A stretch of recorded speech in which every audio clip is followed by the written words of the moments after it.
name is Matt Dexter. I'm hoping that this short video will help you survive the inevitable zombie apocalypse.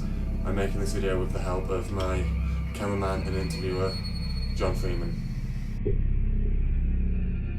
So the first question for our obvious candidates to live in this sort of situation would be, what would the ideal location to hide out during an undead pandemic be? The best option would be not to have a set location.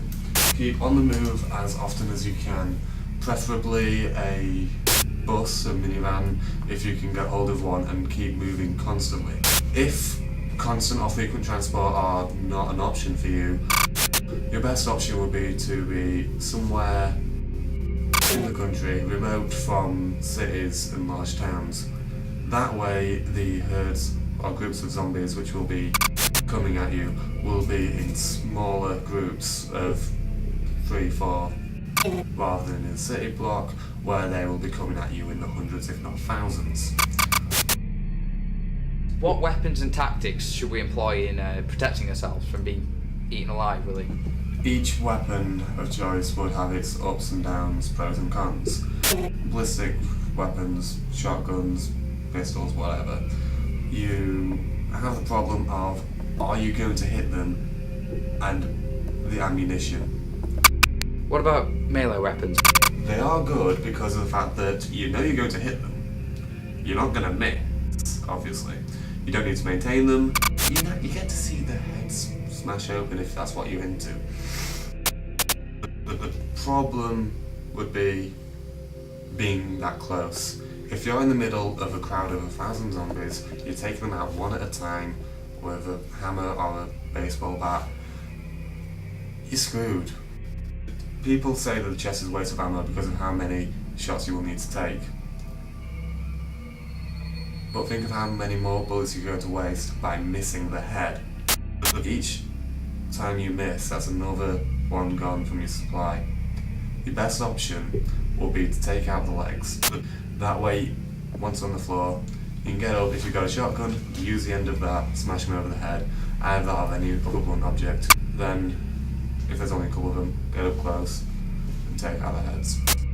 We've talked about weapons here and what tactics you should employ with them.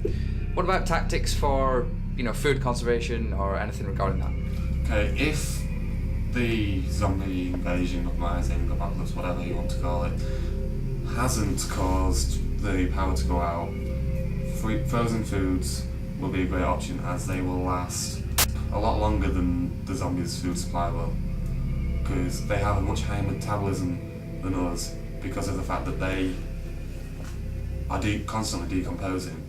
Meaning if we've got ourselves barricaded in, a good supply of food will keep you going and leave them to starve to death. If the power has gone out, one of the best options is definitely tinned food. That is still edible years after the sell-by date. Tinned food never really goes off, there's no air in it, it's vacuum sealed. As long as the tin hasn't been damaged, it's all good.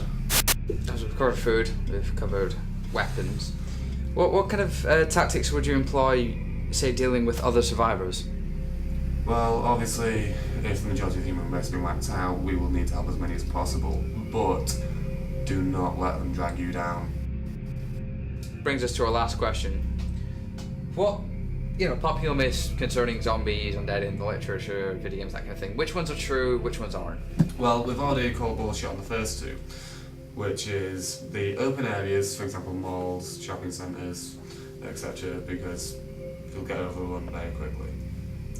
And also the headshot one we mentioned earlier, because of waste of ammo.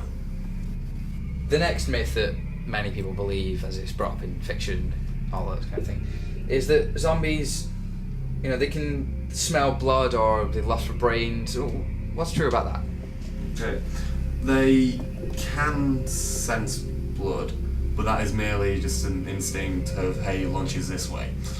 As for the need for brains, that is complete and utter bullshit because all they need is a human flesh.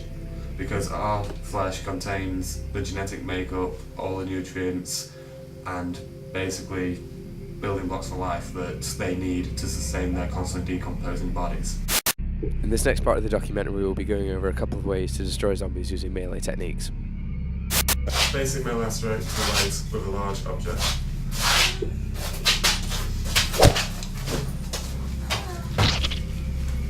If you have a long object with a lot of weight at the end, especially if it's got a flat surface like this, your best option is to go for the head, because that way it will smash their skull open and allow you to see some lovely brains on the floor.